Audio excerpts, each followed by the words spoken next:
I'm Alma Davis Wilkie. I'm retired now. I'm 81 years old, and I'm with the Pepinot Chippewa of the Turtle Mountain Reservation. We are the only Chippewas here in the state of North Dakota because of our history. Animals are all depleted in our homelands, in our forest homes, which is Minnesota, Wisconsin, and Michigan. So the Pepinot people came out and made a treaty with the Dakota people, with one of their chiefs, Chief Wanatan. This treaty was made at Prairie du Chien on the border of Wisconsin and Minnesota. We had been woodland people, and we made our homes out of birch bark and lived according to the forest people. The trees were very important to us as a forest people. They provided for all our needs, more or less like the bison provided all the needs of the Plains Indians. So we came out from the woods and learned to ride the horses, hunt the buffalo, made our homes out of hides, and then because the buffalo were sacred, we had to pray every time we went out on a hunt, and they had the Sundance religion. So here in Turtle Mountain, we are lucky that we have three kinds of praying to do. We were with the Meday, that's Chippewa people. The Meday lodges are still in existence among the woodland people. And then we came out and learned to do the Sundance and prayed and gave our thanks to the sacred buffalo.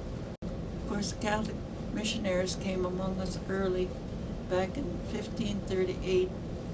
A man by the name of Jacques Cartier came through the St. Lawrence Seaway, and he was more or less lost.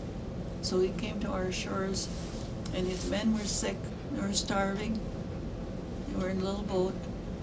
So we gave them food and medicine, healed, and then they went back. And then of course, then they brought in the rest of the Frenchmen, came among us and lived among us. Then late 1700s, early 1800s, the fur traders were all over and through Winnipeg and the Hudson Bay, and then of course American Fur Company here in the United States. And we made a treaty to cede our land holdings in Minnesota in 1863. We ceded our land 30 miles on each side of the Red River. Then we were out here in the Turtle Mountains hunting the buffalo, and under Chief Little Shell. The second Little Shell was out hunting buffalo all the way to Montana, and the center of Montana has never been ceded because we were in there. And as a consequence, then Pembina was a rallying point at that time. It's on the Red River on the east, going up to Winnipeg. So the Pembina settlement is historical in that they helped the Europeans survive through the winter there at one time, and what they used pemmican saved them. Pemmican is a mixture of dried meat and berries, and mixed with sweet and the fat of the buffalo. They found some in Chicago not too long ago in one of the caves. It was about 2,000 years old. It was still edible. Then we had two herds, one up in Canada under the Hudson Bay Hunters, and then here in the United States under the leadership of John B. Wilkie. His mother was a full-blood, her name was Light Across the Sky and All Around Chicago, named Kijé Cook. And that's where we get our Indian blood from her mostly. The buffalo then, after we brought in the fur traders as an exchange with the Dakota Sioux, and they established the various fur trading posts throughout this part of North Dakota, at Pembina and at Fort Buford, and later on then up to Fort Assiniboine and Fort Kip. And they found records recently there talking about Broken Arm. He was a brother to Little Shell, and they had over 200 lodges in Montana hunting the buffalo all the way to the foot of the Rocky Mountains, Great Falls, Montana. And a lot of our landless Indians of Montana are part of that group. They didn't want to live on reservations after this reservation was established, so they stayed in Montana, and they're trying to be recognized now by the United States government. But they did come in on our treaties. 1863-64 treaty, we ceded our lands 30 miles on each side of the Red River. In 1964, we won a claim settlement against the government, and we got a payment on that, a Pembina payment. And all the Pembina descendants were included on that, 1974, I think it was. And later on, then we won another settlement from the government for the 10 million acres that we gave up here in the state of North Dakota for 10 cents an acre back in 1892. There's a good history about how they manipulated our people to get our 10 million acres from us. The Great Northern Railroad was coming through at that time, and this is a reason why all these bonanza farmers came out and they wanted our land. And at first then they came in and settled our land here in our 10 million acres without any ceding on our part. So eventually then we won the attention of the Washington senators, and a man by the name of Macomber came here, Porter Macomber, and led a delegation to cede our 10 million acres, and all he said what he had was $1 million. So that amounted to 10 cents an acre, and that's what they called the 10-cent treaty. Now, we won that settlement in 1978, and we got $52 million as a settlement from the government for that as our hunting grounds. In 1978, they took approximately 3 million acres away from us. The reason they gave was that we didn't have enough Aboriginal occupancy. They couldn't prove that we had Aboriginal occupancy west of the Moss River. But how did Little Shell get to Montana then if it didn't travel that way? Of course, after we came out, because we depended on the buffalo like the Dakotas did, then we were okay and we prospered and we helped people again to survive. They sent Little Shell out. He wanted a bigger reservation because they thought they found coal south of Rugby. Then they gave that land to the Great Northern Railroad. So they sent him out to Montana and to find a land that he thought we could all live on. So while he was gone, he took most of his Grand Council with him. It's about 24 people. And they replaced his Grand Council with an agent at Spirit Lake, Devil's Lake, by the name of Waugh. They had, Lilshall had left Red Thunder, Mishkupinas in charge, and they talked Red Thunder, they threatened him into adopting, because at that time the treaties, you had to have 2/3 of the male population sign them in order to make them legal. They talked Red Thunder into adopting all the mixed bloods. And what he said was, well, these children have the same blood as we do, the Indian blood, the Chippewa blood in their veins, and we cannot throw them away like the white man has done to their children, meaning the Real Rebellion and all that in 1885, 86, when they tried to get lands up there. A lot of our relatives then came here, and this reservation was inundated with mixed bloods at that time because they had to flee up there. And of course they hung Riel, their leader, in Regina at that time. So back in 1884, they sent a man from Washington to count those that were eligible for a reservation. He came and he counted only the full blood families, which was 27 families. And that was the other excuse to give us a reservation, but we'll give you land out on the public domain. So our people were all split up, and that made for very hardships for us here on the reservation, 6x12. After we were put on the reservation, our people were nomadic because they would plant gardens, which we did in Minnesota. We also had huge gardens, and of course we had the maple for the syrup, and we had the wild rice fields, so we made for a very balanced diet. And then when we came out on the plains, then we wanted to stay here. The Turtle Mountain, as you'll see that when you drive through North Dakota, you'll see the Turtle Mountain in the summertime as an oasis. It's covered with trees and lakes and things like that. So we used to winter. This was our wintering ground. We wanted to hang on to our way of life because our people were buried here.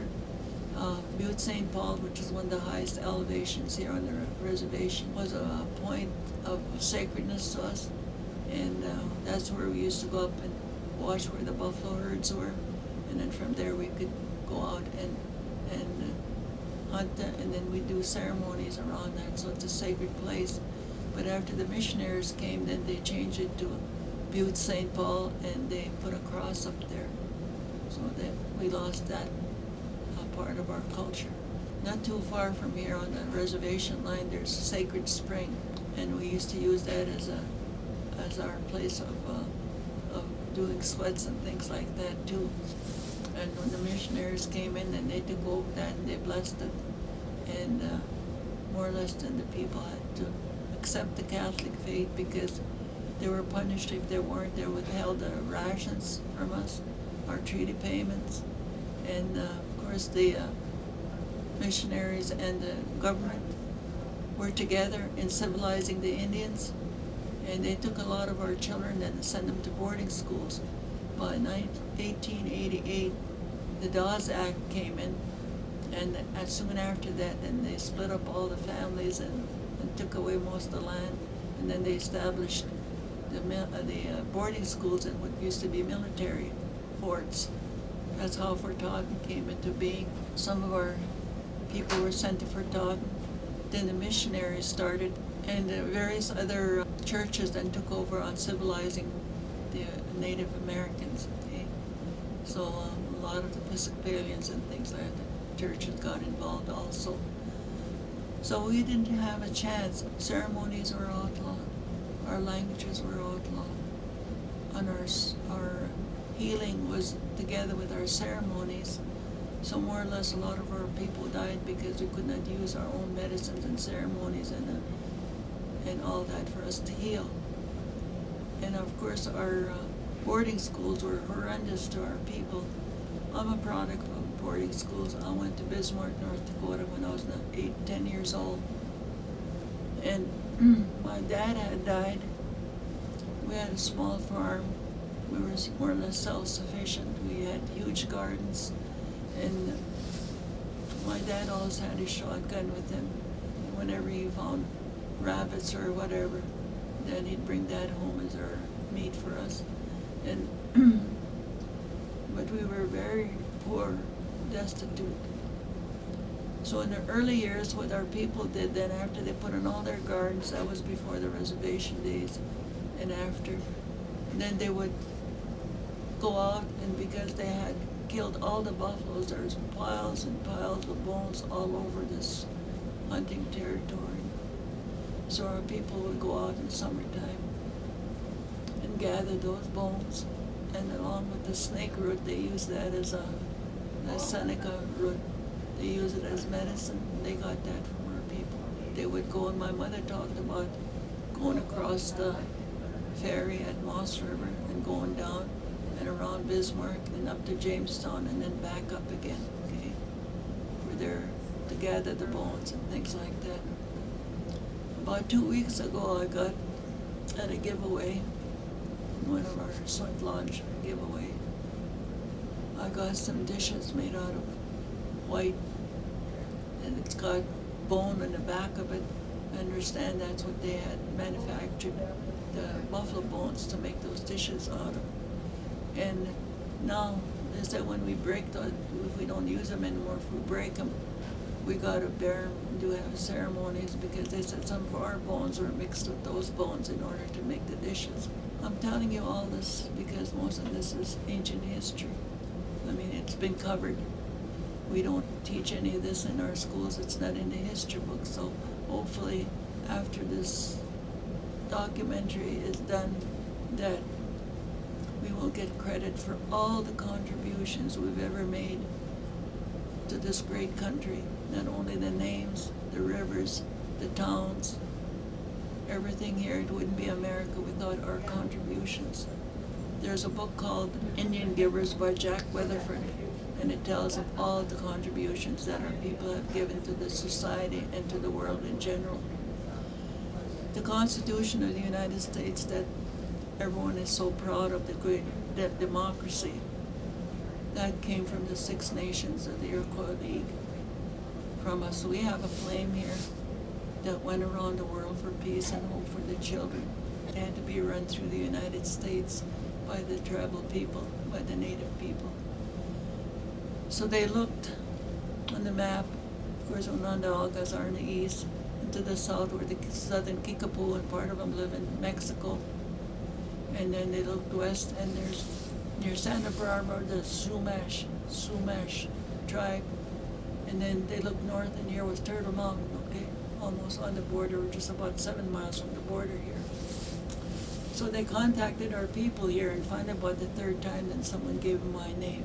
We have it burning on the front here now, and along with our 7 teachings, which is our Mide teachings from the 7 grandfathers.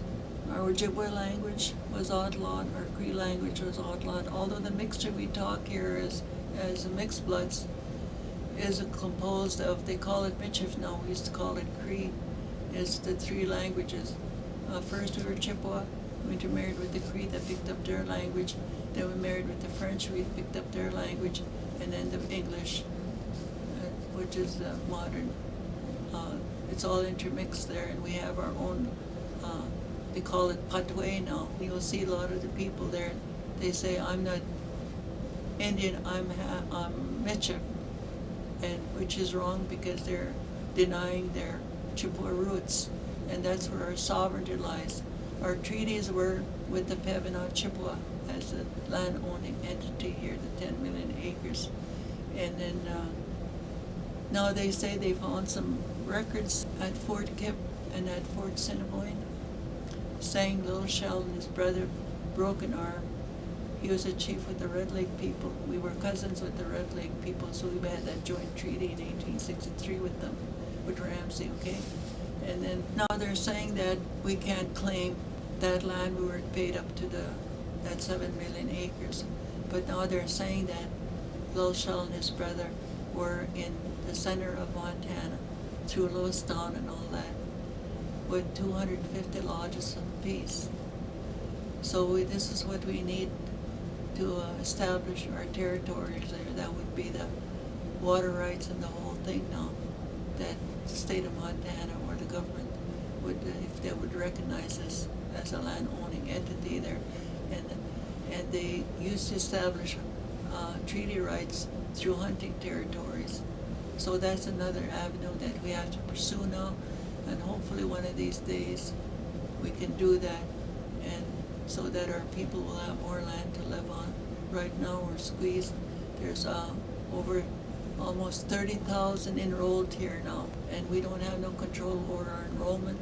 The government took that over back in after 1863, and they enroll whoever they want.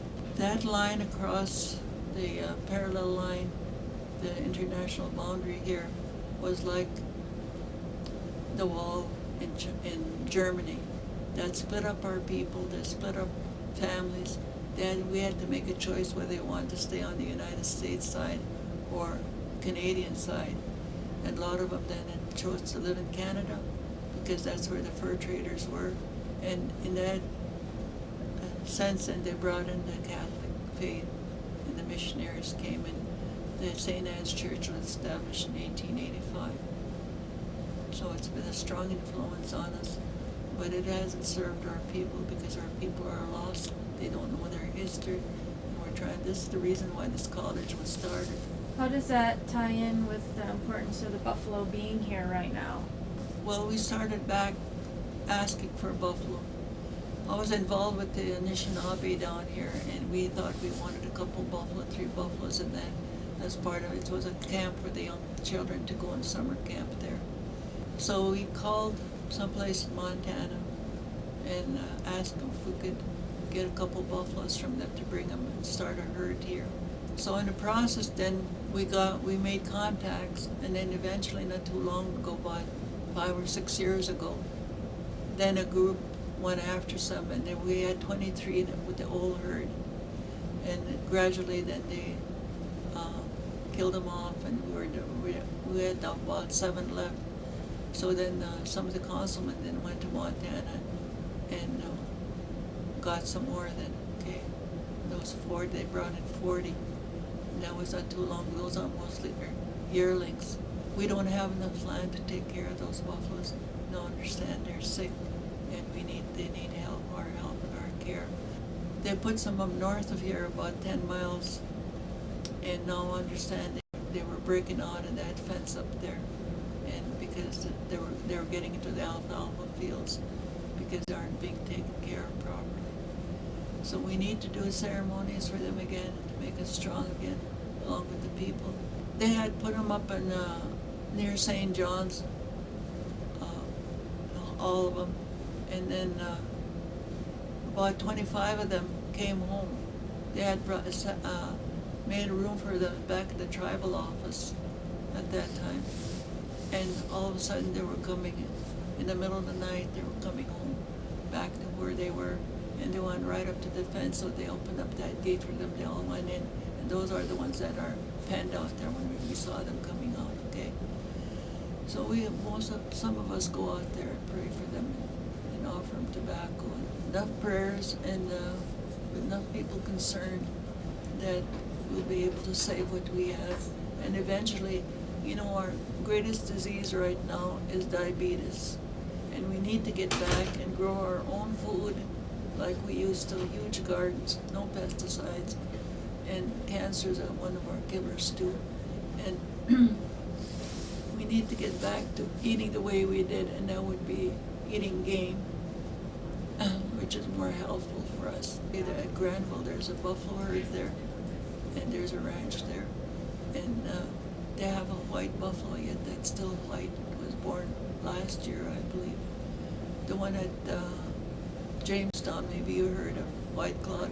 I understand that she died now. I'm not sure, but I heard she died. So then there was 2 that were born near West Hope, and I think they've turned brown. They're starting to turn brown, those 2 little baby calves there. So, but we did go over there and we had ceremonies for them. We took the drum out there, and I'm sure there had been ceremonies at Granville for them too. So hopefully here at Turtle Mountain, we'll start having ceremonies so our buffaloes can heal up again. Thank you. My name's Scott Fraser. I'm enrolled Crow tribal member. My grandfather was Santee Sioux, so I have two affiliations, Santee Sioux and the Crow tribe. The buffalo issue is what I guess we're going to talk about today, and I've kind of had a lot of input to do with these guys, but I'll take you back to where it started. Was when I was about 13 years old. The Crow tribe had a buffalo herd that they had received from Yellowstone, and everybody was really proud of this herd, and they talked about the buffalo coming back to the people and the plains, and everybody was real happy except the state of Montana that came and told the Crow tribe that their buffalo herd was contaminated with brucellosis. So that was the first I heard about brucellosis and the problem in Yellowstone. And so we were ordered to terminate that herd. That would have been in the 60s. And there was about 600 head at the time. And the Crow tribe basically sent everybody up with guns and they shot all the buffalo. And again, the government terminated the great herds of the plains. The importance of that herd was it did give the tribes, the Crow tribe, it did give them a connection to what they felt was the past. But you realize that the tribe and the herd from Yellowstone had been separated for quite a few years, and probably about 50 some years. So many of the ceremonies that dealt with buffalo, which was most of our ceremonies, we either fed buffalo tongue or meat for most all of our ceremonies. Those ceremonies actually came to a conclusion because we had to adapt them to, because we didn't have buffalo. So as it turns out, we went up into Canada, and we got another herd of buffalo and started another herd. The ground that the original herd was on has been contaminated, and they call it condemned. So we can't even use that, as I understand it. So we actually had a second pasture land for the buffalo set aside. And when I was young, like I said, I was about 13 when that went down. I was given $15 worth of buffalo meat. It was 150 pounds for $15. And so I bought that, and in the summertime I was camping out into the Pryor Range, and I took some of that buffalo meat out there and I cooked it on a grill out on the campfire, and I was thinking, I thought, this is what it must have been like, 100 years ago, out in the hills there with a campfire cooking meat. So I thought, this is pretty good, and I cooked most of my meat that I got on the campfire that summer. I ate really good. Once it was gone, I figured that was the end of buffalo meat for me, and I wouldn't see any more. But as it turned out, in the 70s, in Billings, some ranch was raising buffalo, and they were selling it to some of the stores.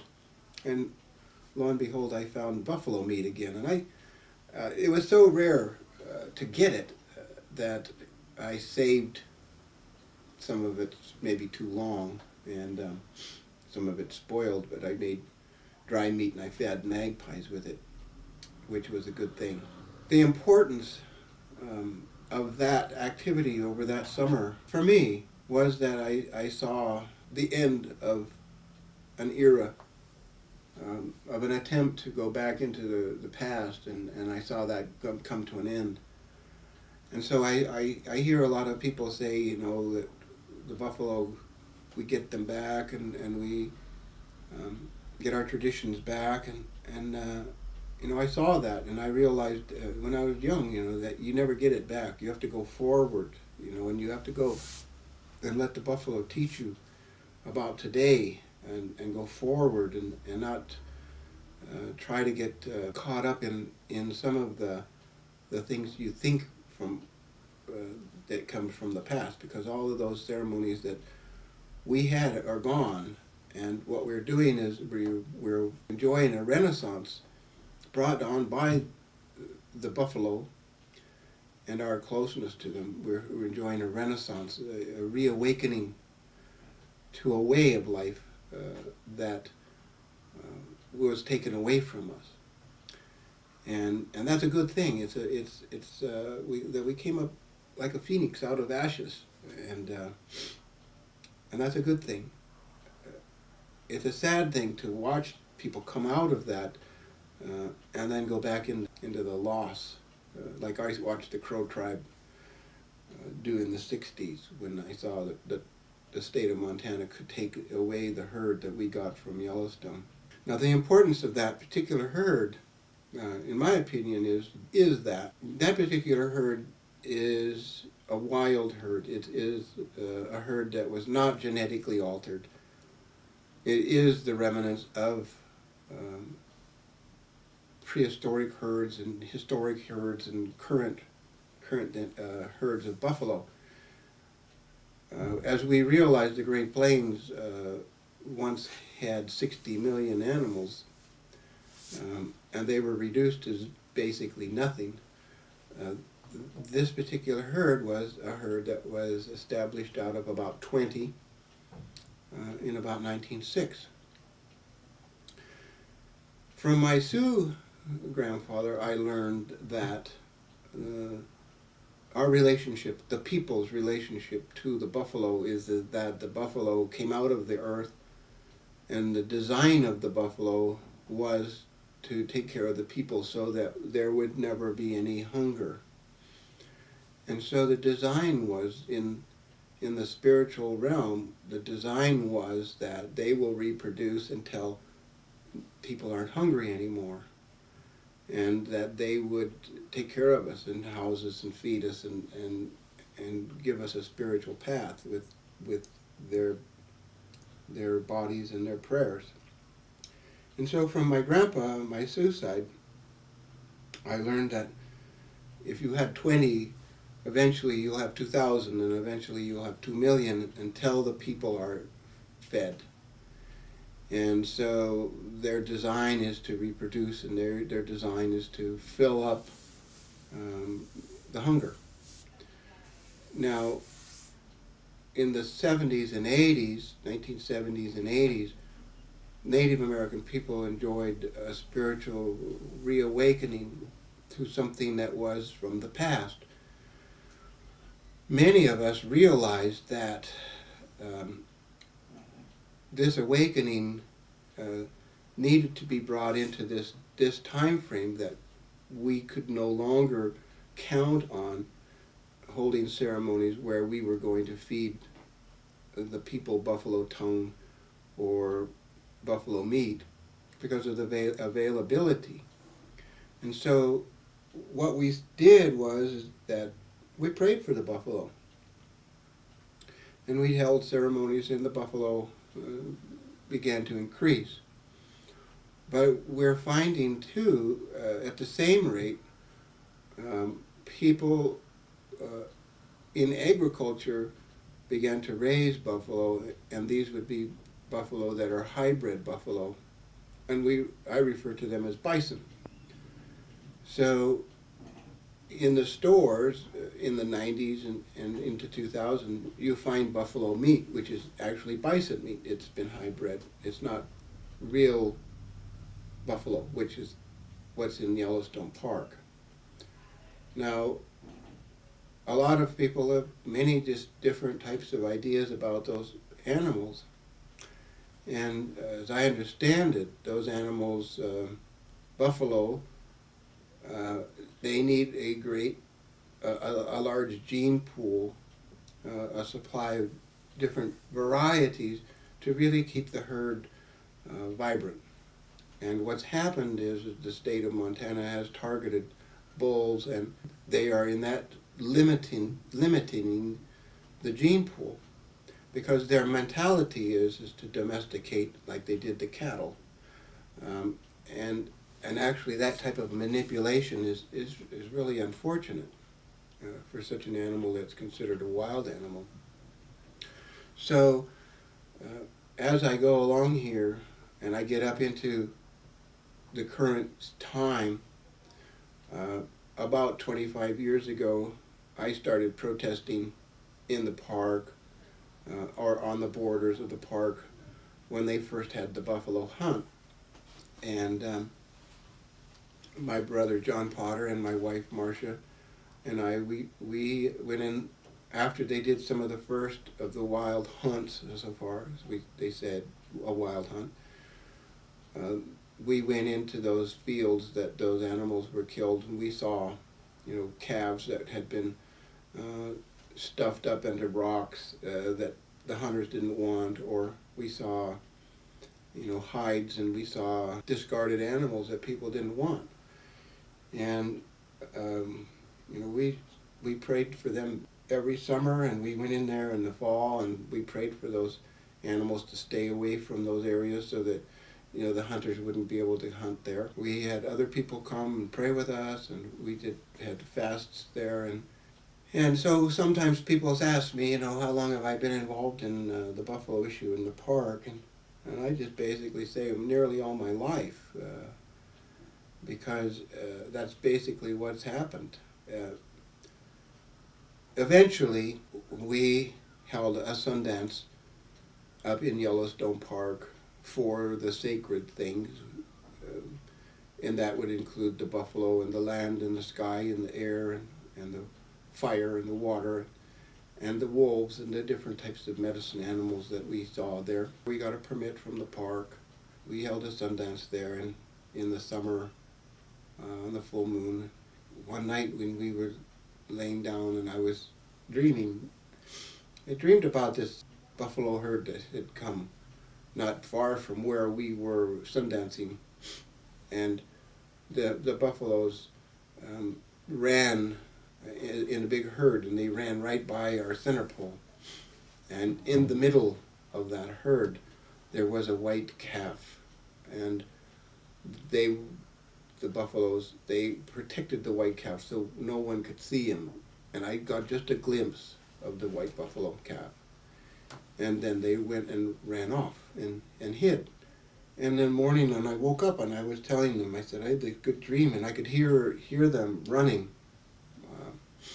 in the ground as they went by. And I woke up, looked, there was a buffalo herd, and there was the white calf. And I was telling them I had that dream. And I said, these buffalo, they'll hide that calf from us and not let us see. But the buffalo calf will be there because this is the last wild herd. This is the last of the DNA of the wild buffaloes. And they all agreed, that was a good dream, and that they thought that the buffaloes would take care of the calf and hide the calf from the rest of the world so that we wouldn't exploit it. And that's what I believe is either coming or is already in existence. And that when the state of Montana kills the white calf or kills the bull or kills the female, it limits the opportunities for the white calf to come back to the people. And though I know that they say that there's calves born here and there, but those are calves from bison. They're not from buffalo. They're from hybrids. And that's good. It's a good sign that this is coming. And I say this reluctantly because I don't necessarily support racism. I don't necessarily support non-integration to where a buffalo could be a white calf and be hybrid. What I'm thinking along this lines is about the wild buffalo, which is a pure DNA. And I get this argument many times because some of the tribal people want to have full bloods and they want to have half breeds, and they don't want the half-breeds involved where the full-bloods are. And while I'm listening to these arguments, I realize that the buffalo and the native people are mirrors. They mirror themselves, each other. What happens to the buffalo happens to the native people. And it used to be that when the tribe had inbred relations, it wasn't a problem. This full-blood thing is not a problem. And so, even though I'd like to see a buffalo calf with the prime herd, I am accepting the hybrid calves as being signs that something's happening, something's going to happen. I'm not alone in that acceptance. A lot of people have been accepting these calves, and I think that's appropriate. But I see from the dream that the herds in buffalo, the herd in Yellowstone, there will come a time when the buffalo will hide the calf from us and say, you know, this is for us to take care of, and it's not for you to come in and exploit. So, you know, there's a bunch of things about buffalo. And it breaks my heart sometimes when I see the Indian people going and taking the animals from the state of Montana on one level, and on the other level I'm glad that the animal is being taken care of after it's been executed. The importance to me is a couple of things. One is that here's a group of people who've enjoyed a renaissance of their religion, and yet they have to go to the state of Montana, and the state of Montana will distribute to them sacred items, what's now considered a sacred item, which in a few days ago were considered hazardous material. The request has always been from the Indians is we would like to select the people who go and harvest these animals.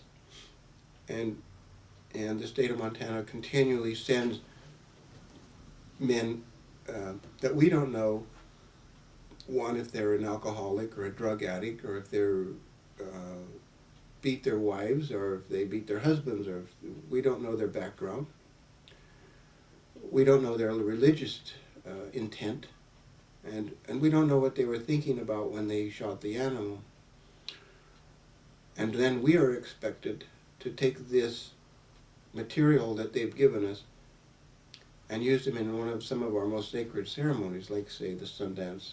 I don't believe any religion in the world is treated that way. I believe most of the religions in the world at least allow them to go and harvest or to go and take care of the parts of the ceremonies that they need in the way that they need to be taken care of.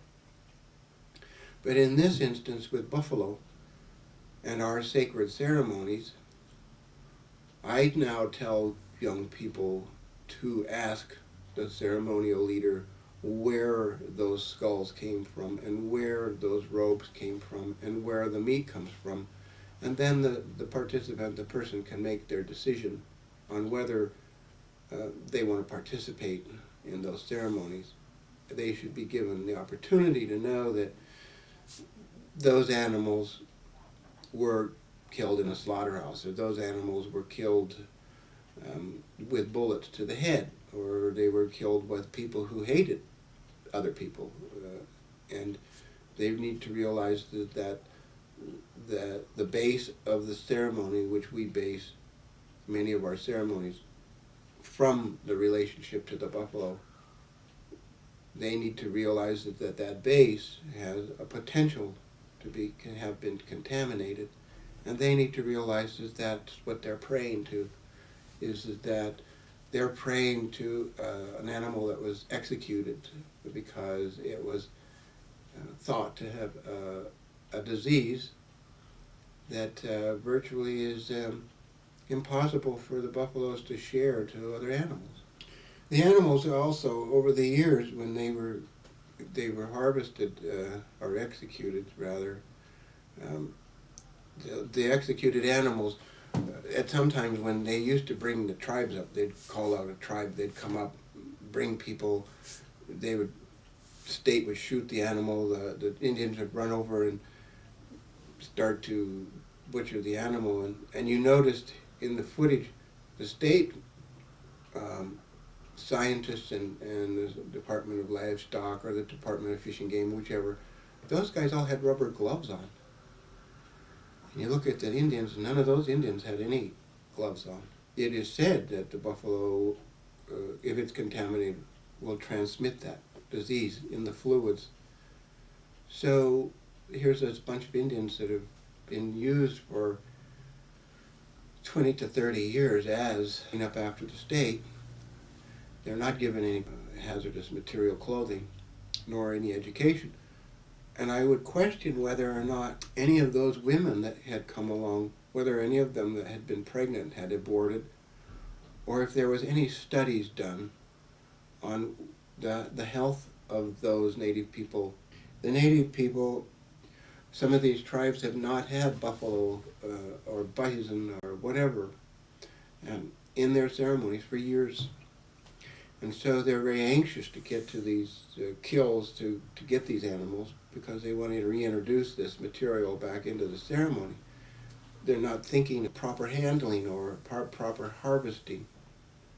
You see, that when you harvest an animal, like it used to be long time ago, before we had the buffalo jump, before we had the horse and all that, way back, the people would have a singer and they would dig a big pit and they'd put a pole in the pit, and then they had the singer stand on this pole and he would sing a song to the buffaloes, and the buffaloes would come and they'd fall in the pit until the pit was full. That was considered harvesting. That means that the animal gives themselves to you. Then we came up with this fast solution of running a herd over the edge of a cliff, and the practical use of that animal was limited, because if the animal was on the bottom of that pit, the animals coming down on him pulverized him, and that animal would probably be wasted. Once we got the gun, we changed our hunting tactics, but we were learning about somebody else's hunting tactics, and that was the railroad. And the railroad came in and they just terminated everything in sight to feed the railroad crews. And as I understood it, they were shooting 13 animals a day per hunter. And that pretty much wiped out 60 million in a limited time of about 4 years. When we come to the discussion of what's happening to the buffalo in Yellowstone, we break things down into a number of categories, and that is how that animal is handled. And when I was taught to hunt, I was taught to harvest. And as I grew older, I started to learn that there's a couple other ways you hunt. You can murder, and you can assassinate. Assassination is where you're sitting hidden in a bush, shooting an animal 100, 150 yards away, and that animal never has a clue. You shoot, the animal's dead. That's assassination. Murder is where you come into a herd of animals and you just start shooting a bunch of them. And maybe you've wasted a lot of animals. Maybe you've shot too many. And that's murder. Harvesting is what I was told that I had to do when I harvested, when I went hunting, was that I was to allow the animal to see me. It was to know who had killed it. And I was supposed to be part of that death. And so there's supposed to be a relationship going on. And when I'm harvesting, when I'm shooting the animal, I'm supposed to be saying, I'm doing this in a good way. I'm doing this so that we can go together and we can move together. When the state of Montana kills an animal, I doubt one of their hunters is saying that he's going to eat that animal. I doubt that the state of Montana is educating these people on whether or not the animal gets to see them, or is it murder. Sometimes the animal gets to see the person, after the person has shot the animal and has wounded him. And that's harvesting in a bad way too. You should not kill something or wound something and allow the adrenaline to pump through the body.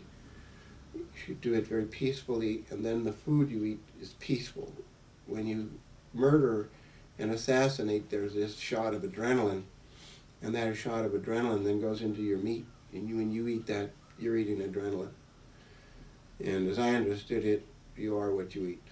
And so the state then turns this over to the Indians. The Indians are eating the adrenaline, and it's not as peaceful of a relationship as it can be. So those are sort of the ideas about buffalo and bison and where I came from. In 1983, I ran a Sundance out in Pryor, Montana. And I told my grandpa, I said, I'd like to get a buffalo from the tribe. And it was from the new herd that we got from Canada. I said, I'd like to get a buffalo from the tribe and cook it for this Sundance. And he said, yeah. So the tribe gave me a permit, and we went up to the buffalo pasture out of Fort Smith. And we stayed with the buffalo manager. His name was Leo Plainfeather. The night before we went hunting, which isn't really hunting, it's just driving over to the herd, unfortunately. But Leo was telling us sometimes he'll shoot, and that animal, before he falls down, the buffaloes will come in and they'll sandwich him and keep him standing up. And sometimes, Leo said, sometimes you're not sure if you killed that animal or not. And then as time goes on, they'll let him fall down, and then you realize that you did kill the animal, and that they actually held him up. And he told us stories like that night in the buffalo pasture, and he told us stories about some of the ways that they reacted to each other and took care of each other. And if one hurt his leg, they would sandwich him, and so that he didn't use his leg and he could go. I was amazed about listening to his stories about this animal and how it took care of each other and how it took care of itself and the rest of the herd. And so I was waiting the next day. I thought, I'm waiting to see if the buffalo will rush in. Leo asked me if I wanted to shoot, and I said no. I didn't want to kill a buffalo. And so he said he would, and so he went over. He took his gun and he lined it up and he shot, and the buffalo just fell over. And some buffalo came right there, and it looked like they said some words, and then they all just moved on. And it looked like they knew the relationship, and that the buffalo fell over and they came over and said some good things. Went over there, the buffalo was dead. One shot. Leo had shot a couple of other buffaloes. The schools, Lodge Grass and Wyola schools, they were up there at the buffalo range getting the buffaloes for their school. And so he shot, I think 3. And the crew had come up, all women except for drivers, and they were going to get these buffaloes. And I thought, well, I have my hunting things, and I've hunted for years and years and years, and I can butcher this up, no problem. So we sat this down, and the buffalo was huge, and my grandpa and he was old, and so he wasn't going to help much. And he sat down, and I sat down, and we looked at the buffalo, and we realized, this buffalo's leg was huge. And so I got my knife, and I started to try to cut it, and it wouldn't cut. Some women from one of the schools, they saw us, and they came over and they told me to sit down. There was about two to three women. And they just took that buffalo and took it apart. They took the hide off one side, took the meat, piled it up there. They just rolled that buffalo over, took the hide off, they set the hide up, put all the meat, and there was just nothing but a skeleton left. It took them about an hour, hour and a half to do it. And my grandpa and I, we were just sitting there, and he looked at me when they were gone. He said, just goes to show, men don't butcher buffalo. It's not for us to do. They knew how to do it, and they came over. And that was an interesting lesson. And lots of people had lots of food and we ate, and it reminded us, about the past. But it didn't say you're in the past. It said you're here now. And the Sundance gave us buffalo meat to eat, and made us feel like we were connected again. And that's the importance. It gives us a connection to a contract that goes back to the beginning when man came out of the earth. And that contract was once the buffalo came out, their agreement to us was they would take care of us and they would reproduce and there'd be no hunger. And that's what they want to do.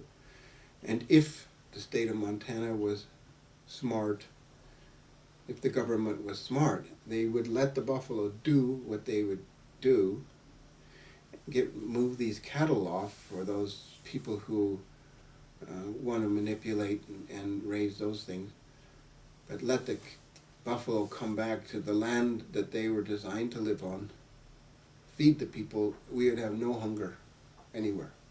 And that was the agreement. It's unfortunate that man has to decide what he wants to do with some things, but if it was left up to me, I'd let them go. I'd like to have about 10 of them in my yard and running around there, and I'd like to have calves all over there. It would be good. My little dog would go up there and they'd run around together. It would be good. This country needs buffalo. They need it to stir up the prairie, to plant the seeds, to get the grasses back, to get everything back into the balance. People need the buffalo to show them how to understand the design that was given to them from the beginning. And we need that relationship. We need it. And I think sometimes when I'm traveling and I talk about this buffalo issue, it sets off a stereotype in people's mind. People love buffalo, And when you talk about Indians, people love buffalo. Buffalo and Indians go side by side. We are mirror. When we're having a bad time, they're having a bad time. When they're having a bad time, we're having a bad time. When we're praying and they're in our ceremonies, we're beginning to get our understanding of the balance back. And that's good for the whole world. That's good for the whole world. These guys that are down there, yelling for the buffalo to go away back into the park, these guys are doing something that's, they have no idea. A lot of people don't have any idea why they're there. I think that the buffalo called them to come because the buffalo represent our relationship to animals, our relationship in the balance of all the environment, ecology, and the buffalo are calling these young people, calling people out in the world to come and listen. And that we are giving a great message here from the Creator through the buffalo and through these young people. We're getting a message, and a lot of people aren't hearing it, and they're not realizing that this is a sacred animal. When a sacred animal is in conflict, there's a sacred formula being unfolded, and we should pay attention.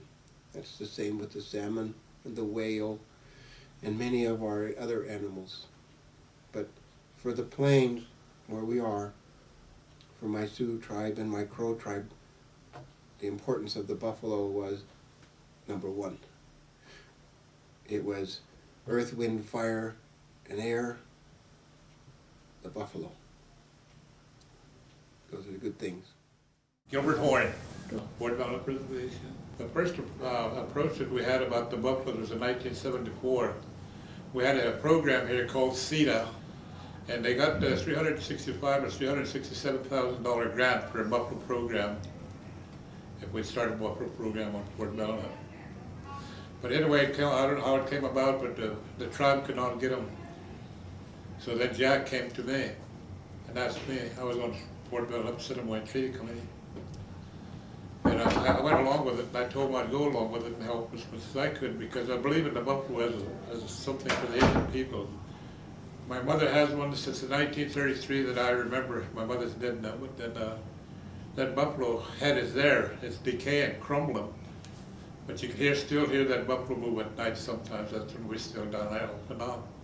And she'd say at first we was getting worried about it, getting scared about it. That's the truth. I was small to begin with. And then she'd, oh, that's just that old man moving around. In buffalo to the Indian was everything. It was something that he prayed for, asked for his help, and praying to his brother up above him. And they used it for teepees, houses, whatever. It's their houses at that time was a teepee. They used that for all the clothing that they wore. They used every part of a buffalo that you could think of. None of it discarded except the punch, I guess, to throw it away. But even in that, the coverings of the punches was inked by the Indian. The glue was taken from the hoofs of the Indian, the buffalo hoofs and stuff like that. I don't think there was any part they wasted. They used every part of a buffalo. Even the buffalo tail was used for Sundance purposes. But that is some of the excuses that I used to cover my, get by my committee, because I was only on the committee at that time. So then they agreed to it. And we used some EDA funds that we had set aside as a Assiniboine tribe. So Frank Olderking was the chairman at that time, and he said, give Gil $10,000 and get him out of get his damn buffalo. He said, so then we didn't care, we just took it. So then it kind of became a family affair. Because buffalo, not too many people was for them, I don't think, at that time. So then at that time at Moise up here in Flathead country, and that they used to sell some every year. So they had an advertisement for sale at that time. The tribe couldn't get theirs. They said, "Oh, let's bid on some, see if we'll get them." So we bid on the amount of money that we had, that we thought we could pay for. We got them. But when we got the bids, and when we sent the bids, and we did receive the answer, they would only sell us 10. So we took the 10. So then we didn't have no way. Like Summers was one of my nephews, and he used to always say, "Well, Uncle, we'll go get them. Don't worry about it." Whatever he did, "Oh, Uncle, don't worry about it. We'll do it." At about the same time, one of my other nephews, Chuck Archambault, got a big loan, and he bought that truck. That truck is still down there at his place. We're still using it. He said, "Use that." He said, "That's what I got it for." He said, "To use," he said. But then I didn't know nothing about buffalo, so then I called Moise again, and I asked him about how to transport them. Is it farm truck all right? He said, "Yeah, anything will move, because they won't move. You want to get them in a truck," he said. "But we want you to cover that truck." So we did that. So then Summers and I went up there and got them. So when we got there, but they gave us about 15 or 20 minutes, maybe 30 minutes at the longest. They gave us kind of a crash course in how to kind of manage them, how to run them, how to take care of them, what kind of feed they would eat better. So then, I don't know whether Summers listened or not. I didn't listen to that much, because they'll eat anything, I thought. I said, "Park your truck, your wait line, we'll move it up for you." So then we was over there, and then pretty soon they come over and get back over there, you're going to load your truck next, they said. So we went over and watched them, and so we had it covered, and that guy, Ranger, was on that side of the loading chute, and I was on the other side. He said, "You watch it." He said, "They're going to come, when they're coming out there, they're coming just as fast as they could come," he said. So then, your mind's like an instant replay, all these things are bouncing back to your brain. But how the hell could they stop at that truck, I said, because the truck is short, 16-foot bed, the truck we had. So then, I said, hell, they just go right through there, because how could they stop, But anyway, they come running down. They really was running, coming down. That alley is about 200 yards long, that Moise. They just come running out there, and then they jump right in that truck, and that guy on that side was lowered and dropped the end gate right then, And after that, then they covered them all, and after that, they wouldn't move. So they said, "Go ahead and eat your stuff." I said, "They won't move. They won't move from that. But after you get them home, do the same thing. Make sure your alley, wherever you're gonna unload them, is clear, because they're gonna come running out of there. Again, I didn't believe that either, because you know, I thought, hell, they're gonna slide around, slip around. How could they dash out of there? And I never said nothing. So anyway, when we backed into that, and somebody jumped out, wait, I'll open all the gates and we'll run them in that one yard, one place there. So we did. But anyway, I don't know, we got them kind of mixed, you know, some older than the other ones, because we saw as they grow. You know, you always have some that would be cattle. So anyway, we let them out of there, and we got them back. All the paper was the gas. And that time was working too, so we didn't need money for that. We just brought them back. But after that, again, we still had money left over. Anyway, I said, well, hell, we got money left. Buy some more. So then I called them guys back in Moise again. They said they gave us some phone numbers to call. And so the first number we called was out of Shoto or Conrad, one of them. Anyway, it was at that. I remember where it was at, but so we called him, and he's the first one we called. He said, "Yeah, I got some." He said, "How many you need?" So we told him what we'd like to get. He said, "Well, I'll sell you 4 cows." He said, "But I don't have any bulls." Never thought about a bull till then. I was kind of like Stay Away Joe, you know, I didn't care about that. So anyway, we went after them again. Summers and I went after them. So then we came back. Well, then we had 14 cows, no bull. So that's when Stay Away Joe came in. So we started laughing about it. Hell, we need a bull now. So the damn cows will get lonesome, you know. So then we called back up there again at Moise again. You know. So they gave us almost the same numbers they gave us back. So then it was in the same direction again. So, and I couldn't go there because I had to do something else anyway. But Summers and Francis went after that bull, you know. And then from there, I still got that letter someplace in my house. The tribe could get 12 head at Theodore Roosevelt Park, National Park in North Dakota. But they said if you wanted, you could have them. The Assiniboines could have them. So I said, yeah, we'll go get it. He said, I was waiting for your call. He said, so then I said, well, you know what I'd like to do then? I said, I'd like to have you haul some buffalo for us to Fort Belknap, Harlan, Montana. Yeah, we can do that. That's our business. They said, we have 4 trucks that do that. So he said, I'll meet you at the Krell in the park. So then we decided I'd fly down there if I could get Obi, the old Obi, his dad, if he'd fly me down there. So then I called him next. He was laughing over the phone. And, yeah, he said, I'll take you anywhere. He used to be an old fighter pilot in World War II. You know? He said, I told him, I don't know where it's at, but it's down there somewhere. He said, oh, don't worry about it, we'll fly it. He said, we'll fly the river if we have to. He said, you know. So then, anyway, I didn't have to go up there. So then he came, so then I flew down there. I took my letter with me. When I called the park, that ranger said, there's a little airstrip out away from the Krells. He said, you'll find the Krells when you fly the river. And they said, there'll be a car standing there. They said, you come in with that. They said, you don't leave when you leave the airplane. But then so he swung around, he went to that little strip on the side there, and sure enough, there was a vehicle there. And he had them all in the Krell, and they had big yards there too. The reason they couldn't get them out, what they did, I guess, was the buffalo got away in the Yellowstone. They just went off, took off north, and it was Clement, Canada, when they finally got up to again, caught them back. So they brought them down. So that's when we got the 12. There, we got them for nothing because all we had to do was pay the transportation on them, so we brought them back. But they came back as the Assiniboine tribe. They didn't come back as a community council. When we was going to leave the park, I asked that guy if I could use his phone. We didn't have all these fancy phones or CBs or nothing, but the truckers did, you know. So he said, sure. He said, call any place you want. So I said, well, how long is it going to take us from here to Harlan, Montana? He didn't even look at a map, you know. So I kind of didn't believe. I never believed him, the guys, you know. How the hell does he know? He said, we'll be there at 10 o'clock tonight. He said, you know. And this was in the afternoon, 5 o'clock, 4 o'clock. Oh, that's a long ways, I thought, you know. He said, I'll unload yours. He said, I'll take the other ones on to Rocky Boy.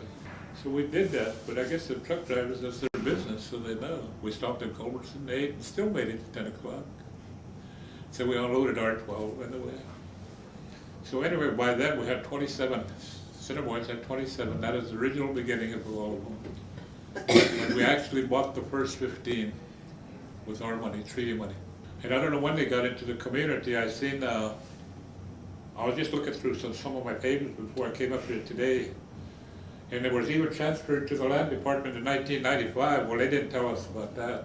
They never did tell the council about that. Jack, he even put rangers in there for the buffalo so that they could be paid to take care of the buffalo as they get out and watch the fencing. Because we didn't have no fence when we got it. So that's how we got them. And as far as I know, they're still ours. And I have 11 resolutions, where every time the buffalo is sold, the money was supposed to return to the Fort Development Assiniboine Treaty Committee. That has never been done. Especially 2 or 3 years ago, I got the list of those that were sold and something. The tribe took about $350,000 worth of sales from the buffalo into Class B. They never gave us a dime. That was still our buffalo. And they all say, well, there's nothing you can do about it. Well, hell, I bucked the government once, so I could buck the tribe and win too if I wanted to. But they all say, then I read that article again, some Grove was mad because it was a community affair. I was wishing the Grove Board could have been here today, especially Jimmy May, because he was on the treaty committee for the Grove Board side that time. But that's how we got him. Oh, and at one place, somewhere along the line there, you want to know how big a herd we was going to build up to? I just said 1,000, just out of my clear sky, I just picked a number, 1,000. I think we would have got that if we'd have done things right. But you could rotate them, you could pasture them, you could do them. I saw them in Williston, on the side of Williston, just a little ways out of town, maybe 4 miles at the most. They got a 3-wire fence over that, but buffalo, they never get out there because they rotate. He said, I rotate and move them around. He said, I don't leave them one place over a month. He said, but I move them to another place. He said, they'll never get out. And then at the most parks, they said if they ever go, they get that little footed lope, you know, I don't know, kind of like that. They said they could travel 50 miles. They could run 50 miles in one night. So I kind of believe that too, because when they run, we used to chase these with pickups, you know. That time when they used to get out, everybody had CVs by then. But they just get out a little funny lope, and then it's going good.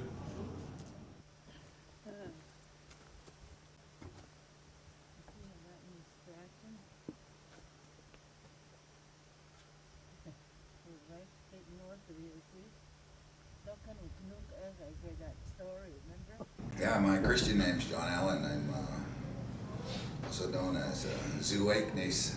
1974, I was a planner for Bear Paw Development out of Havre, attached to Fort Belknap. And at that time, the United States was getting ready to celebrate their bicentennial. Well, at that time also, the Assiniboine Treaty Committee appropriated $10,000 to purchase buffalo. And being a planner for the tribe attached out of Bear Paw Development in Havre, they delegated that duties to me. So basically, the first batch of buffalo came from Theodore Roosevelt. And so Gil was a little mixed up, and they did give us 12 head. We set a little pasture area, what they call a port farm, which is just across the road here. All we did was put some tall posts up there and put a couple more wires on top, so we had like a 7-8 wire fence. And they stayed in there pretty good. And later on, the tribe established a buffalo pasture out around Snake Butte.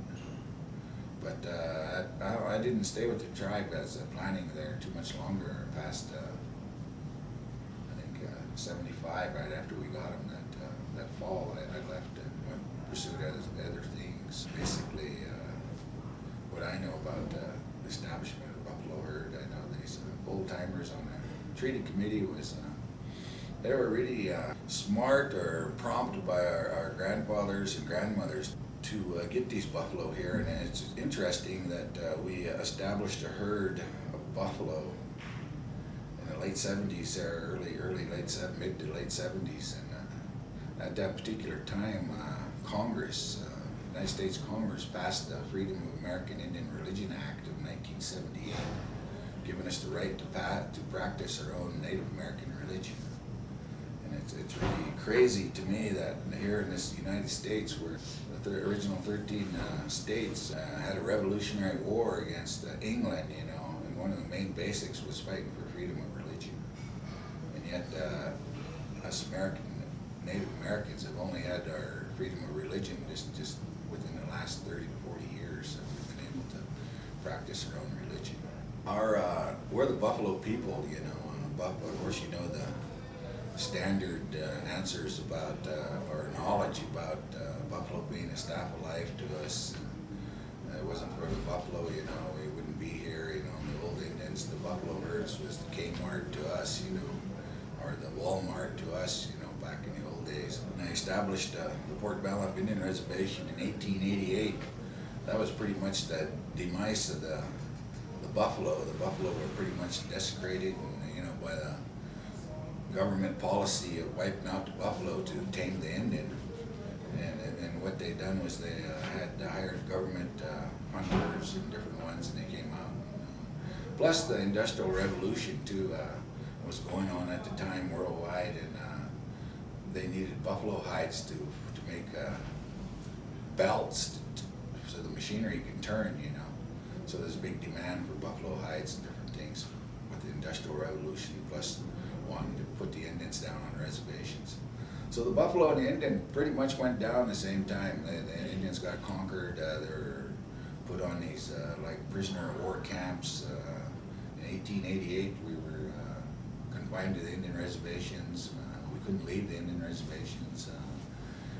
1924, they finally made Indians citizens. So basically, for 30 some odd years, we were prisoners of war on these Indian reservations. In order to leave, we had to get a pass signed by the agent or military governor or whoever, and so we were pretty much confined here. You know. So with the buffalo, with their numbers being desecrated, the Indians' numbers being desecrated, you know, we had a pretty tough time there until the mid-70s. And when the buffalo started to come back here, and as a result, us being able to practice our religion, our Native American religion, we had a sort of new growth in our Indian religions. Our sun dances came back, our medicine lodges came back, our ceremonies came back, people started singing their songs. All these things come back, and our lives parallel with buffalo. You know, when the buffalo are in good numbers, the Indians prosper. You know, we've been that way since the beginning of time. You know, if there was no buffalo in the country, our people start starving. Life was hard, but when there was plenty of buffalo, you know, life was good. You know, so but a lot of our ceremonies were sent to our relatives in Canada. You can understand the Assiniboine Nation here. We're known as the Assiniboines, also known as the Stonies. Here at Fort Belknap, we're only a band of Assiniboines. Over in Fort Peck, there's another band of Assiniboines. Up in Canada, there's 12 to 16 bands of Assiniboines up there, and all together, bands make up the tribe. We're the southwestern band of Assiniboines here. We love the mountains. We also love the prairie, and that's pretty much why we're established in this area. Back in the 20s and 30s and 40s, a lot of our ceremonies was sent north to the other Stonies up there because the government agencies and stuff forbade us practicing our religion. So when our religion came back, we had the right to practice our religion, and so did a lot of our ceremonies and stuff. And then as a result of these buffalo here at Fort Belknap, a lot of the buffalo parts, such as the buffalo skulls, the buffalo hides, and have gone to other tribes for their ceremonial activities. We've furnished a lot of tribes with a lot of our buffalo items, you know, so that they can pursue their own religion. Other tribes have been getting more buffalo. I think Fort Belknap, you know, has helped establish herds. Like they've taken our buffalo to Browning, to the Blackfeet, different things like that. We still use all the buffalo as Gil mentioned a little bit, plus our buffalo herd now is located out at Snake Butte. And Snake Butte is a really holy, sacred place to us. It's made of granite stone, and we use these granite stones for our sweat lodges. We have, I don't know if you know of the Sleeping Buffalo. It's down, it's east of here, probably 60 miles from here. The Sleeping Buffalo part, the white man took and made a tourist attraction out of it, and down there east of Malta, but and they moved the rock along the highway. But to us, to the Assiniboines, it holds a spiritual type thing. I don't think I've ever went east without leaving an offering there, or saying a prayer there at that particular place. They tell us whether or not where the buffalo herds are for hunting or different things. I'm Philip Shortman. I'm the Chief Administrative Officer for the tribe here. I'm both Assiniboine and Gros Ventre. My first experiences with the buffalo was when they first brought them here in the early 70s. The first time I'd seen them, they'd come running by my mother's house, 3 of them, and about a quarter mile behind them were 2 horseback riders chasing them. So I learned then that they were a lot faster than a horse was. And then over the years, they've always been kind of in the valley, on this part of the reservation. And on several occasions, I had been helping my mother feed cattle and have a buffalo in the field with the cows, eating with them, so pushing them away. So I became acquainted with them kind of early, but not close. Didn't come really close to them at all. In the later years, when they moved into the Snake Butte pasture, and I think a lot of people weren't really aware of how fast they grew. Their herd multiplied up and down over the years. They kind of isolated up there. Not many people really became associated with them. At first, there was a lot of resistance from the community, but like Indians, they basically persevered and stayed, and they grew stronger, a lot of them. And then now that they're here, both tribes have accepted them into the lifestyle, and you see a lot more respect toward them. A lot more people think about them a lot, and they talk with them as an equal, as opposed to 30 years ago when they didn't want them here. And they use them for everything. Just like John says, a lot of the ceremonies are based on the buffalo. We have ceremonies for them when we take them, and I think that's probably the most important thing, is that this buffalo has probably brought back a feeling of Indianness amongst both tribes. I'm going to quote that now, I'm a White Clay. It's evolved to a point now where the whole tribe is discussing changing the whole name of our tribes from the French versions to the tribal versions. There's also been discussion of renaming our reservation. I think a lot of that is a tribute to the buffalo, its influence here. I think it's been an invisible influence on our people, but a lot of people haven't recognized it, and some do. I think that the buffalo has taught us a lot, and it's impacted us. Gil, our older generation, brought them back. Now I'm kind of the middle generation where I'm able to do things for them. And now we're saying my generation and the younger generation, we have to learn to use them more and to eat them. It has to become a part of a diet. We have a couple of pilot projects going where we have families on using a buffalo diet, basically a change in lifestyle, health, more of a healthy diet. And that's one thing that we've got to expand on, is more education, because I think that our ancestors lived on buffalo forever, and it's probably still in our DNA, we don't know. So that could be an important part. I think the other thing that we need to do more educating our non-native educators in the area. on the buffalo, I think that we could design whole units across all content areas using the buffalo. I think that's very important because a lot of times, a lot of our own people don't know as much about what we could be doing with it, so I think some of the educators should be promoting more. And we're doing some education stuff here though with them, but not enough. This year was our 30th anniversary of them being here. The tribe, we had a honoring the Buffalo Day at Snake Peak where they're at. We had a lot of activities there. It started with prayer and ended with prayer.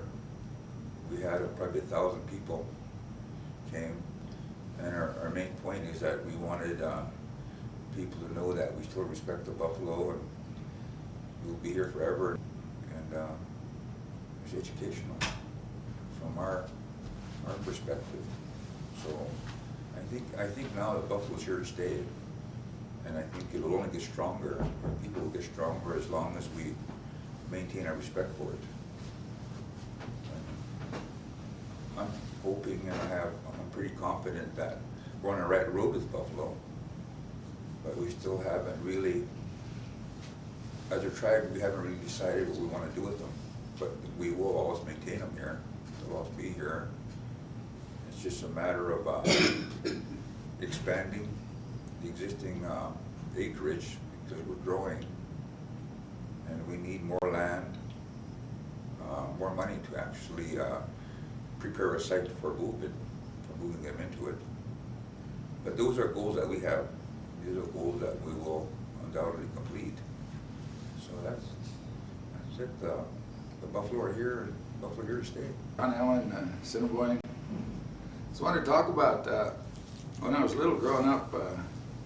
My grandpa Andrew Gray, since I was the oldest grandchild, I was kind of taken aside and had to sit with the old guys all the time and be with them, you know, and help them all the time. He was one of the last Sundance makers here on Port Belknap, you know, before they stopped having Sundances. But he still went to Rocky Point. They still continued Sundances at Rocky Point. But they didn't do any piercing or dragging of buffalo skulls or anything like that. But up on a big ridge above his house, there was always a big buffalo skull up there, and a shrine, and that's where he always did some ceremonies. But I do know that buffalo skull come from Yellowstone Park, because at that time, whenever they'd have surplus buffalo, sometimes they'd send some of our menfolk down there, and they would go down and butcher, and they would bring back buffalo hides, buffalo skulls, and things of that nature. Our women folk made things out of them, you know, arts and crafts, different things. But one of the first buffalo skulls I seen, and I had to pay, you know, be respectful to, and everything, was one from Yellowstone. But what I wanted to talk about was we have this buffalo taking ceremony here, and it's done right, and things go good, you know. And the buffalo seem to offer themselves to the shooter, you know. They generally go out and have a pipe ceremony, and they offer, make an offering, you know, of cloth offering, make a kind of a big tobacco bundle with tie, I guess, with tobacco and sweet grass, you know, matches, what have you, whatever they have. Offer it to the buffalo, you know, because buffalo's been, there have been a lot of ceremonies prior to buffalo hunts, prior to this, you know. So the buffalo can offer themselves to the people, and it's happened quite a few times. And myself, you know, I've never witnessed it because usually I've ran the ceremony, and I didn't go out to the actual kill. And different other people have, you know, and they relayed that the buffalo would, one of them would present himself, you know, one of the ones that we prayed for. And generally would go out and stand and turn his head, and it's lately been our tradition to shoot him behind the ear, you know, so that we got a one-shot kill, you know, with a high-powered rifle. And they pretty much do that, you know, when things are done in a right and proper way.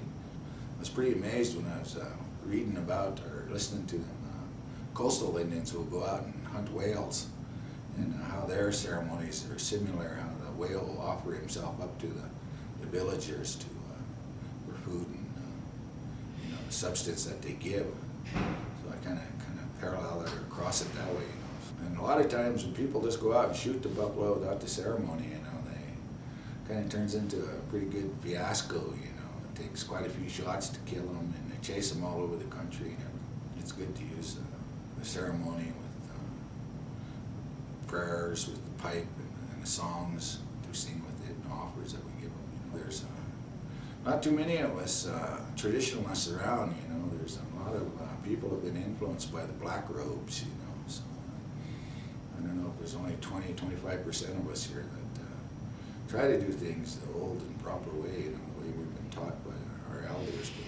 But the black robes of the church is, you know, got a hold of a lot of our people, and their thinking is a little different. You know, so hopefully we can win out and preserve our ways through language, customs, our culture, you know, so that we can maintain our identity.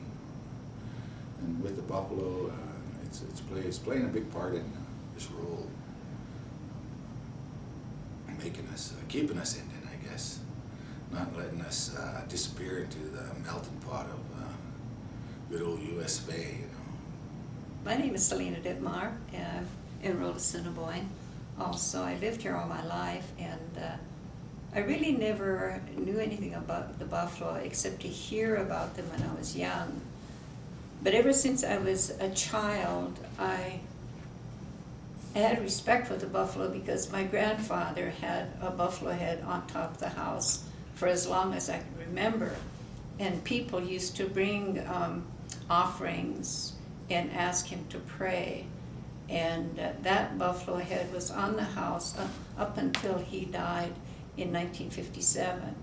And in 1957, when he died, he said, before he died, he said, people were forgetting and not doing the things they should do. So he put that buffalo head away somewhere, and everybody respected him for it and never bothered to look for it. And so that was my first thought of the buffalo. They were very spiritual people. They prayed in the Indian way. My grandmother died without ever speaking a word of English, and they believed in the Medicine Lodge. They sponsored that every year up until I think maybe probably 2 years before he died. And I never saw a live buffalo, I guess, until I was older. And like my son Philip said, when they first bought the buffalo here, they couldn't contain them in, and they would get out. And we had cattle, and they would be with our cattle, and we didn't know what to do. You know, we were kind of afraid of them. I think I have a great respect for the buffalo, and I'm glad that we do have them. It's a learning tool, I think, for our young people. What we did was we still eat a lot of our cultural foods, and what we did a few weeks ago was we kind of gave a lesson at the buffalo kill. We named every part of the buffalo inside that was used by our people from years and years back. We saved every bit of the inside from the head. We eat everything from the head to the hoofs to the tail, and we did this. It's all on video what we did. So I think the buffalo is a great learning tool for our young people, and like John said, and I was interviewed by a man on, I think the Discovery Channel one time, and I told him, I said, we as Native Americans identify with the buffalo because we roamed, our people roamed all over the country, as did the buffalo. And now our people are on a reservation, penned on a reservation. So what buffalo we do have now are also in pens, penned up in fences. And I think it's a travesty to us both. And I'm on the tribal council, and last year I was oversight of the buffalo when they all got out. We need to take care of these in the manner, in a respectful way, and to make sure that they have enough pasture, water, and I just feel that we need to care for them, and we have great respect for them. This is just a small portion of our herd. We have approximately 600, 650 buffalo. We're out here at our pasture, roughly 14,000 acres. Behind the buffalo is Snake Butte, which is significant to both the Gros Ventre and Assiniboine tribes here, spiritually and culturally. These animals are a big part of both tribes. They've been here with the tribes since 1974 is when we first brought them back here. If you talk to a lot of the people here, a lot of the elders, it was like bringing home a brother or a family member. They're here. We take care of them. We like to take care of them. We feel like a part of us is back here. And we use the animal for cultural, spiritual activities that the tribe does. We donate animals to the dance committees and the sun dances and cultural events like that.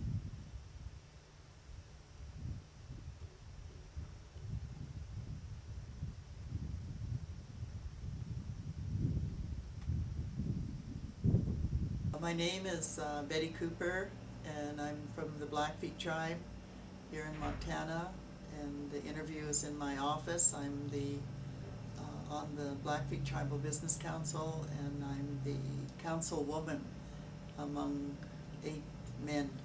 So I hold a very trusted position in tribal government. And today we're talking about what the buffalo means to me and to the tribe, to my family, and to all my relatives, and to all our ancestors. And first part, I'd want to say that I'm a traditional spiritual person, and I am a sun dancer, and we prepare all year long. We have what we call sings, and that's a ceremony preparing us for to go through the Sundance in the summer months, usually in July. But in the ceremonies and in the Sundance, the buffalo is the absolute power. Some refer to him as the old man in the buffalo bundle, or the buffalo skull that's brought into the ceremony, or into, where we're having the sing. And great reverence is held when that skull is brought into the room or into the arbor, and the buffalo hide is turned over, and willow sticks are used to pound on the buffalo hide, and all the songs that are sung for the drumming and singing is done on that buffalo hide. And you will have grandfathers. It's mostly men that do the singing, but you'll have grandfathers and fathers, uncles, brothers. But some of the men will bring their daughters to sing, and usually these are very young girls that are singing the songs, they're learning the songs. And I just deeply appreciate that, and the things that the buffalo bring to our ceremony. We go back in time when that was our mainstay of life, and the feeding of the buffalo meat and using all parts of the buffalo is very much the ceremony. And I personally felt that if I had a buffalo hide in my home, that I would feel really blessed and very protected. And I was able to do that in this past year. And I have a 7-year-old buffalo cow that I have her hide, and I have it above my bed. And every night when I go to bed, I feel the protection of that buffalo. And the painful history that has been for our people, the taking away, the slaughtering of the buffalo over the years, you know, back when our ancestors were here on this land, and buffalo was the mainstay, you know, every part of the buffalo was used.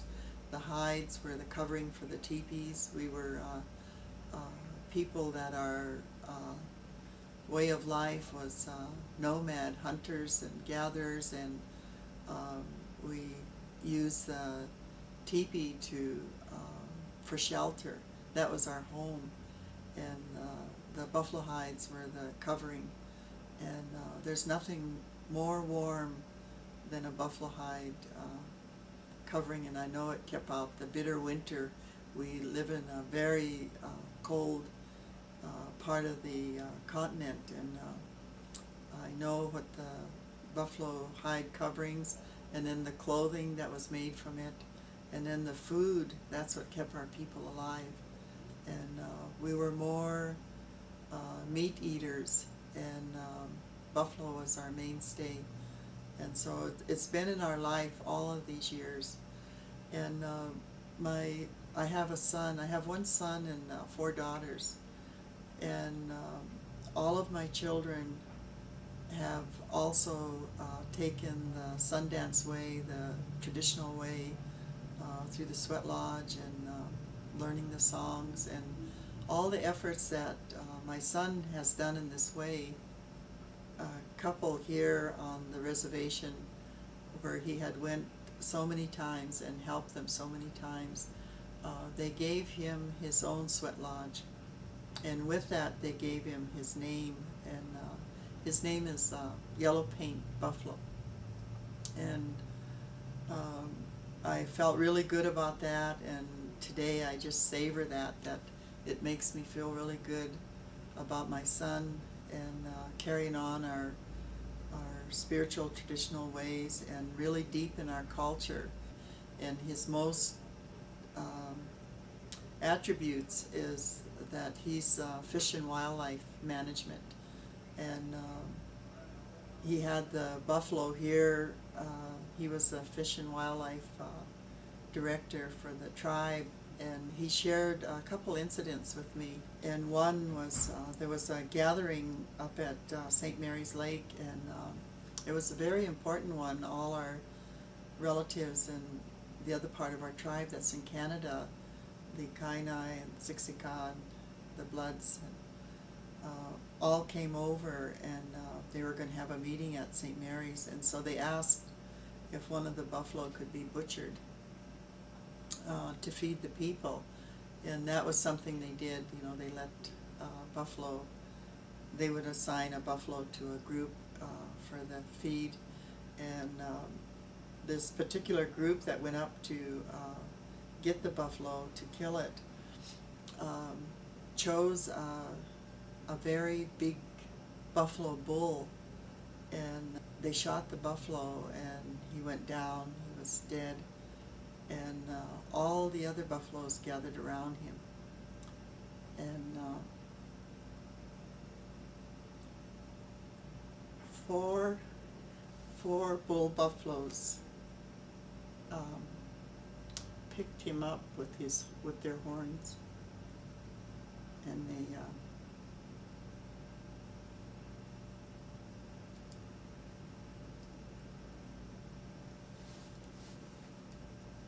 carried him for a half a mile. And when I heard that story, you know, to me, those buffalo were telling us something. And I don't know if my interpretation is correct, and I'm sure there's many other good interpretations. But the message that I got from it is that the bull buffalo was never to be killed, and they didn't. That was their leader, and they didn't want to let him go, and that's why they carried him off. But they were able to get the buffalo and butcher it, and it was fed to the people in a good way. But there was another time, another incident that my son shared with me, and it was today's modern stuff. They chase the animals around on four-wheelers and pickups. They were doing that. There was a pickup was herding the buffalo around, and my son was out of his pickup, and he was waving his arms to get them to go wherever they were destined to go, at probably another field or wherever. But so he ran out waving his arms, and at that time that pickup that was chasing the buffalo scared them, and they stampeded, and here they stampeded right towards my son. And he said that he just looked quickly on the ground, and he seen a kind of a mound in the ground, and he just run and threw himself against that mound, and the buffalo just ran over him. And their hoofs just missing his head, he said he just covered his head up. And the workers that were with him thought that he was gone, that he was trampled, and when the buffalo went by and he got up, some of them were near tears and so thankful that that he didn't get trampled to death by the herd running over him. But to me, Creator protected my son and kept him safe. And it's this mixed up world that we're in today, that to be using a motor vehicle to chase the buffalo. In the past too, the buffalo have charged that vehicle and mashed in one whole side with its head. There's other incidents, but I guess the point that I'm making is that we live in 2004, and what is left of the buffalo, we have some of the parks. About 10 years ago, I was in South Dakota, and I was in Custer Park, and I was just admiring the buffalo. They were so beautiful, and it was almost as if this buffalo bull was showing off his magnificence. He just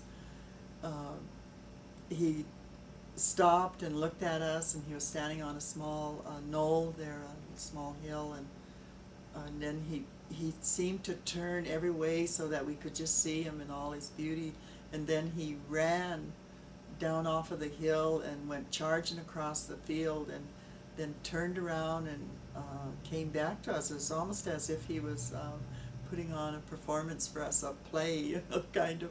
But it was so beautiful to witness. It was just so beautiful. And I see the buffalo here, on our reservation, and I see the buffalo over west at Salish Kootenai, and I've been at meetings with the Bison Association. That's all the Indian tribes getting together and forming an association to save the buffalo. And many of them have brought the buffalo back into their way of life for food, because of the diabetes that is among our people, and it's really diet related. And our people, our Indian people, need the buffalo meat. They need to eat the buffalo meat, and they need it not to be pumped up with hormones and all these grains, additives that are added to the grain to make our cattle and stuff more fat, or whatever it is that the market is asking for. The buffalo, just like the humans' diet, like the Indians' diet, and they're suffering with diabetes because of the diet change. The buffalo too, they're not supposed to be fed like cattle. They have to have range. They have to have available to them, and they know how to eat different roots for maintaining their health. They know how to where the grass is good and where it'll be. They know how to roam there and to find forage for their own food. And they know all of this without us having to teach them anything. Matter of fact, they teach us. And what really concerns me today is, with all this modern technology, chasing the buffalo with vehicles, the slaughter of them, in the name of, to me, a hocus pocus disease, that I really don't believe that the buffalo, especially in Yellowstone, are sick animals. They're in a terrain that they can get the kind of food that they need. And you can see by their magnificence, that they're just a beautiful animal, and with the right things to eat and the range to roam on, they will be the healthiest specimens. And then we come back to all the fences and the market now with the cattle, the mad cow disease and everything. The buffalo meat is becoming more and more important. And so I know people right off the reservation. There's a man that's raising 500 buffalo, and I look at them different times of the year at the seasons, and there's times that they are really poor. You can even see their ribs, and that's really something to see a buffalo's ribs. But I also see him feeding them, but they're kept in electric fence, and to me, they're not able to get all the nourishment that they need from the earth, and it's very specific and it's man-driven, and that really concerns me.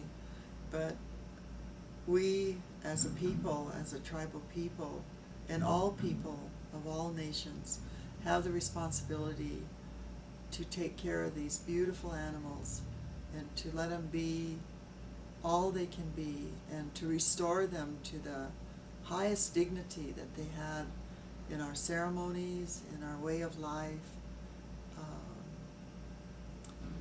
That's how I feel about the buffalo, and from my position here on the Tribal Council, I'll work really hard with Fish and Wildlife and with the Ag Department in behalf of the buffalo.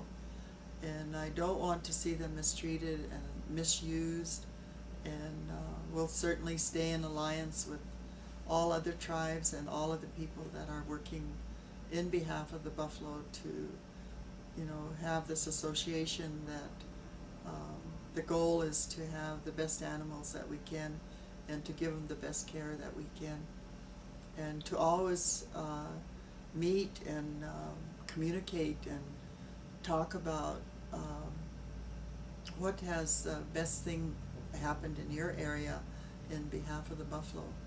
And as long as I live, as long as Creator lets me be on Mother Earth, I will highly respect and highly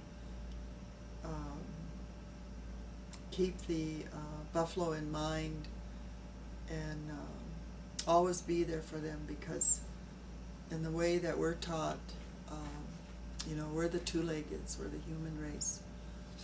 And the buffalo and all the other animals are the four-leggeds, and to even the ones that crawl upon the earth, the winged ones that fly, the plant life, the water life, everything, all forces of nature and our Mother Earth, we're all living, we're all a living thing, and we're brothers and sisters, and that's how I feel to the buffalo. I feel that those are my brothers and my sisters.